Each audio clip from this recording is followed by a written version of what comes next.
अब परमात्मा कहते हैं जीव सब पुकार रहे थे, हे परमात्मा हम बहुत दुखी हो रहे हैं, इस तपस्या के ऊपर हमारी रक्षा कीजिए। आए जहां यम जीव सतावे, यम माने काल, आए जहां यम जीव सतावे, काल निरंजन जीव नचावे। चटक पटक करे जीवता भाई, ठाड बहे पुनता हम आई। जहां पर वो जीव चटक पटक कर रहे थे, खील सी बुने थी उनकी, मैं वहां खड़ा हो गया। मोहे देख जीव कीन पुकारा, हे साहेब हम लेहो उबारा। तब हम सत्य शब्द गहुरावा, पुरुष शब्द से जीव तपत बुझावा। यम से छुड़ा ले वो तुम स्वामी, दया करो प्रभु अंतर्यामी। परमात्मा कहते हैं फिर मैंने अपना उस सत्य शब्द, सत्य नाम का उच्चारण किया। हमें समझा रहे कोई भी आपत्ति आप पावे, प्रथम नाम प्राप्त हो उसका स्मरण अवश्य करके देखना चाहिए, दुखी सुखी होकर करना एक बार। और सतनाम प्राप्त है उसका स्मरण करना। सार नाम प्राप्त है तो फिर तो कंप्लीट ही कोर्स है, तो सार नाम का जाप करना। फिर देखना आपकी आपत्ति किस प्रकार हल्की होती जाती है। परमात्मा कहते हैं तब हम सत शब्द गहुरावा, सतनाम का जाप किया और पुरुष शब्द से जीव तपत बुझावा। तपत टुकड़ी तो जल रही है लेकिन उनका जलन महसूस नहीं हो रही है मेरी वहां उपस्थिति में। तब जब वो उनकी जलन खत्म हुई तो बैठ गए ऐसे सामने, और सामने देखा चांद सा चेहरा, परमात्मा सामने खड़े हैं। यम ते छुड़ा ले तुम स्वामी, दया करो प्रभु अंतर्यामी। हे भगवान हमें छुटा लो, हमें हमारी रक्षा करो। तो परमात्मा कहते हैं मैंने उनसे कहा जब तुम जाए धरो जग देहा, तब तुम कर हो शब्द स्नेहा। पुरुष नाम सुमरियो सैदाना, बीरा सार गहो परवाना। दे धरो तब सत शब्द समाई, तब हम सतलोक ले जाई। जा आसा ता बासा होई, मन कर्म वचन सुमरियो सोई। परमात्मा कह रहे हैं कि देखो तब मैं जीवन से कहा समझाई, भाई जोर करूं तो मेरा वचन नसाई। अब क्या बताया है कि तुम जब पृथ्वी पर मनुष्य जीवन प्राप्त हो और तब मेरा कोई संत, मेरा दास आपको यथार्थ ज्ञान दे रहा हो, तो उस समय आप उससे मंत्र लेकर के जाप करना, फिर मैं तुम्हें छुड़वाऊंगा। अब मैं तुम्हारा कुछ नहीं कर पाऊंगा। कहे जीव सुन पुरुष पुराना, देह धरु बिसरो नहीं ज्ञाना। पुरुष जान सुमरा जुमराई, वेद पुराण कहे समझाई। वेद पुराण कहे मति एहा, निराकार से की जय नेहा। सुर नर मुनि जन 33 करोड़ी, ये बंदे सभी निरंजन डोरी। ताके मते कीन हम आशा, अब हम चीन पड़ा यम फांसा। अब वहां जितने भी जीव तपस्या पर भून रहे थे, परमात्मा ने सृष्टि रचना सुनाई, तुम कैसे फंसे हो। तब ये अब कह रहे हैं कि जीव सभी कह रहे हैं हे सनातन परमात्मा, मनुष्य शरीर पाकर हम आपको नहीं भूलेंगे, आपका ज्ञान याद रखेंगे। और यहां तो ऐसी बिजली गिर दे है कुछ याद ही नहीं रहने देता। अब क्या बता रहे हैं कि पुरुष जान सुमरा जमराई, हमने परमात्मा समझ कर काल भगवान की पूजा कर ली और वेद पुराण कहे समझाई कि आज तक जितने भी विद्वान पुरुष हमारे मिले हमें को, वो कह रहे हैं कि वेदों और पुराणों में बताया है ये निरंजन ही परमात्मा है, ब्रह्म ही सर्वशक्तिमान है। वेद पुराण कहे मति एहा, निराकार से करियो नेहा। कि ये सब निराकार बताते हैं उस भगवान को कि वेदों में निराकार लिखा है। परमात्मा बोले ये वेद कतेब झूठे ना भाई, झूठे हैं जो समझे ना। तो वहां पर सभी प्राणी कहते हैं कि सुर नर मुनि जन 33 करोड़ी, ये भी परमात्मा सब काल के ही बंधे हुए हैं, इनकी पूजा करते हैं।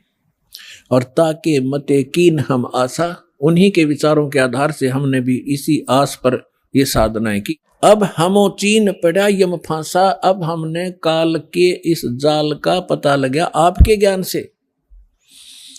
सुनो, परमात्मा कहते सुनो जीव छल यम ये केरा, ये यम फंदा कीन गनेरा।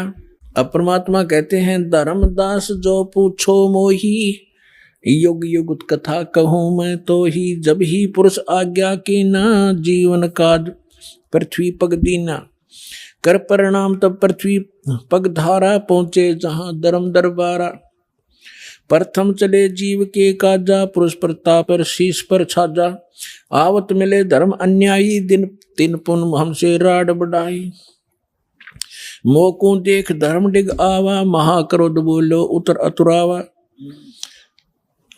अब परमात्मा क्या बताना चाह रहे हैं कि मैं जब वहां आया तपस्या के ऊपर, और उधर से काल के आहार का समय हो गया, उसने टाइम फिक्स कर रखा कि इतने समय में वो सभी यहाँ पर अपना भुन के जल भुनकर चले जाएंगे और मेरा मटेरियल शेष रह जाएगा। उसने उस आइडिया से आया वो काल, लेकिन जीव वहीं रखे परमात्मा ने उनका भ्रम निवारण करने के लिए कि जिसको तुम निराकार कहते हो वो देखो वो आ रहा है, तुमसे निकले हुए इस गंध को खाने के लिए। ये है वो तुम्हारा ब्रह्म, वो आ रहा। देखो ओछा माथा, काला शरीर, विकराल, लंबे लंबे बाल सारी शरीर के ऊपर ऐसे कहने लगे वो आ रहा देखो। तब सभी काल घबरा गए, जैसे शेर को देखकर बकरे कांपने लग जाते। परमात्मा ने कहा चिंता मत करो, मैं खड़ा हूं यहाँ पर, और अब तुम जाओ, अब मेरी इसकी बात बनेगी कुछ। तो वो परमात्मा ने वहां से अपनी शक्ति से उड़ा दिए, वो फिर अचेत कर दिए। काल ने तुम्हारे साथ ऐसे जुल्म कर ही रखा, इसका तो एक विधान बना हुआ है। उधर से जब काल भगवान ने देखा कि ये जोग जीत कैसे खड़ा है यहाँ पर, तो उसको ये मालूम था कि वैसे तो आ नहीं सकते, कोई आदेश परमपिता का होगा। जोग जीत को अपना बड़ा भाई समझकर और दूसरा अपना दुश्मन मानकर कि इसने मुझे वहां से निकाला था, आज इसको पहले तो इसे पूछूंगा कि किस उद्देश्य को लेकर आए हो, परमात्मा का कोई आदेश लाया है क्या, उसके बाद फिर इसको खूब पीटूंगा, इसने मेरी बेइज्जती की, वहां से निकाला। तो जो ही काल निकट आया, काल ने पूछा कि जोग जी तू यहां क्यों आया, कोई परमात्मा का आदेश है तो मुझे बता, कोई हुक्म लेकर आया है तो पहले वो बता, और फिर जोग जी तने छोड़ूंगा नहीं मैं, आज तो मेरा फंस गया, तने मेरी बेइज्जती की, वहां से मुझे निकाला मैंने, और गलती खुद करी, वहां ऐसी बकवाद करी, भगवान ने तब निकाला। तो दुष्ट व्यक्ति के ये स्वभाव होता है, अपनी गलती नहीं मानता हो।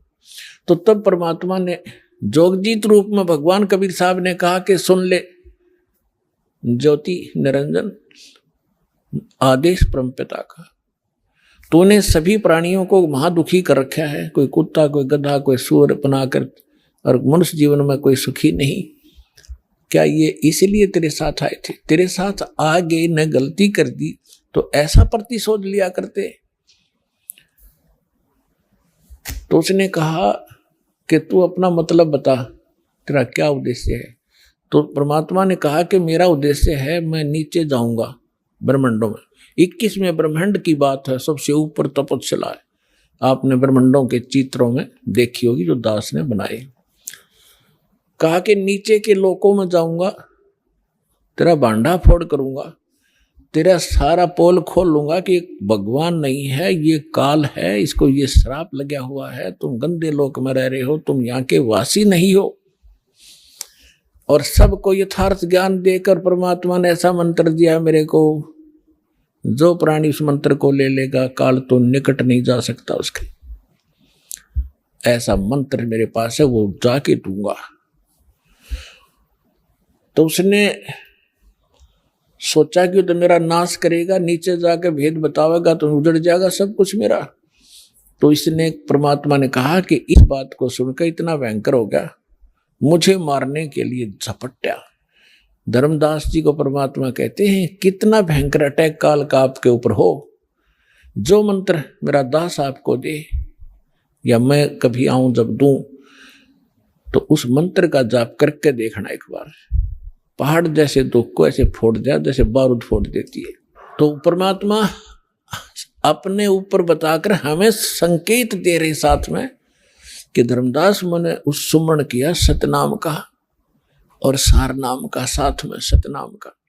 सतनाम का जब जाप किया तो ऐसा रुक गया, वो वहीं का वहीं शतब्द हो गया और इतने बुरी तरह धड़ाम जैसी गिरा नीचे जाकर पाताल में। उस मेरे सुमरण के बल से ऐसा उसका तीर सा लगा और नीचे मैं गया, साथ के साथ पाताल से उसको उठा कर लाया कि चल ऊपर बात करेंगे। फिर मैं वापस लेकर वहीं गया।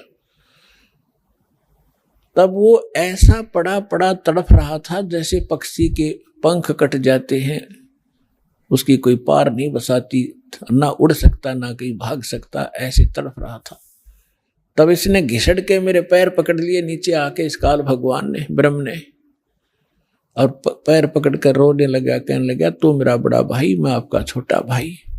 क्योंकि जोगजीत बड़े भाई के रूप में परमात्मा विद्यमान थे और छोटे उत्पात किया करते हैं, बड़े गलती को माफ किया करते हैं। आप बड़े हो, मैं तो आपको परमात्मा के तुल्य मानता हूँ, मुझे क्षमा कर दो, मैंने तो भाई जानकर गलती कर दी, बालक समझकर माफ करो। बुरी तरह गिड़गिड़ाता रहा, तो मैंने कहा माफ कर दिया, कोई बात नहीं, अपनी करनी तू पाएगा। कहने लगा कि आप एक कृपा करो मेरे पर, मेरी कुछ त्रुटि है इस लोक में, वह पूरी करो। आप तो परमात्मा की शक्ति लेकर आए हो, उसके प्रतिनिधि हो। परमात्मा कहते हैं, मैंने कहा बोल क्या मांगता है? कि प्रभु ऐसा करना, आप नीचे जाओगे, हाँ, जीवों को समझाओगे, वो फिर आप सतलोक भेजोगे, हाँ, ऐसे करना, 3 युगों में जीव थोड़े ले जाना। वचनबद्ध कर लिया भगवान को पहले कि फिर मैं मांगूंगा, वचनबद्ध हो जाओ, वचनबद्ध हो गया। 3 युगों में जीव कम ले जाना, चौथा युग जब कलयुग आवे तब आप कितने जीव ले जाना। और दूसरा ये कहा कि आप अपना ज्ञान ले बता करके अपना बनाओ, आपके ज्ञान को मान के हृदय से आपके साथ हो उनको ले जाना, बाई फोर्स मत ले जाना। मेरे ज्ञान को स्वीकार करके मेरी साधना करे उसको आप बाई फोर्स ना ले जाना। परमात्मा को पता था कैसे ले जाऊं, वो तुम पहले ले जाता, ये ऐसे वहां रह ही नहीं सकते, पहले थे ही ना ऐसे। तो पहले अपना ज्ञान से रंगूंगा और इनके अंदर इतनी भक्ति प्रबल करूंगा, जितने भक्तिहीन आप हो चुके हो इतनी ही सामर्थ्य आपका पुनः इस साधना से बनाया जाएगा, तब आप वहां पहुंचोगे और ये ज्ञान सुनाया जाएगा, आपके हृदय में समा होगा, बिल्कुल सत्य है ये, तो तब वहां जा सकते हो, तभी वहां रुक सकते हो। जैसे मोहम्मद जी को ले गए थे बगैर ज्ञान समझाए, एक प्रमाण दे रखा दाता ने, लेकिन यहाँ हजरत मोहम्मद जी के लाखों शिष्य हो गए थे, सारी प्रभुता हो गई थी, सब जय जयकार करें थे, तो वहां रहा नहीं, वापस आ गया। तो परमात्मा ने प्रमाण दे रखा, अगर न्यू ले जाऊंगा तो वहां एक भी ना रहे। तो परमात्मा ने कहा ठीक है, जैसा तू कहता तथास्तु। 3 युगों में जीव कम ले जाऊंगा, अपना ज्ञान अपना ध्यान बता करके अपना बनाकर ले जाऊंगा और जोर जबरदस्ती नहीं ले जाऊंगा, और चौथे युग में ही जीव में घने ले जाऊंगा। तब फिर खुश हो गया, छोड़ कर पैर खड़ा हो गया, कहने लगा जाओ जोग जीत संसारा, और जीव न माने कहा तुम्हारा। चौथा युग जब कलयुग होगा ना, इनको ऐसा भक्तिहीन कृत घर ही बना दूंगा उस समय जब तुम्हारा। परमात्मा ने क्या कहा था कि चौथा युग जब कलयुग आई तब हम अपना अंश पठाई, तब हम जाएंगे या अपना अंश पठाएंगे। तो काल ने कहा था कि तब तक तो इनको ऐसा कर दूंगा, कलयुग में देवी देवताओं के पुजारी बना दूंगा, पत्थरों पर मत्था टेकते फिरेंगे, तीर्थ धामों का आदि कर दूंगा, और कोई भी तुम्हारी बात को नहीं मानेगा। जब तुम जाओगे, जाओ जोग जीत संसारा, और जीव ना माने कहा तुम्हारा, जीव तुम्हारा कहा ना माने, हमारी ओढ़ हो बाद बखाने। उनको ऐसे नकली झूठे रंग से रंगवा दूंगा, अपने दूत भेज भेज के कि आप बताओगे सच्चा ज्ञान और वो करेंगे विरोध। तू कहां से आ गया फिर माँ विष्णु महेश के माता पिता बताने वाला, सिर फोड़ देंगे तेरा और तेरे नुमाइंदे का चले जाना। परमात्मा बोले यह चिंता तूने नहीं है, आपने जो मांगा हमने दे दिया, अब हम जाने और हमारा काम जाने।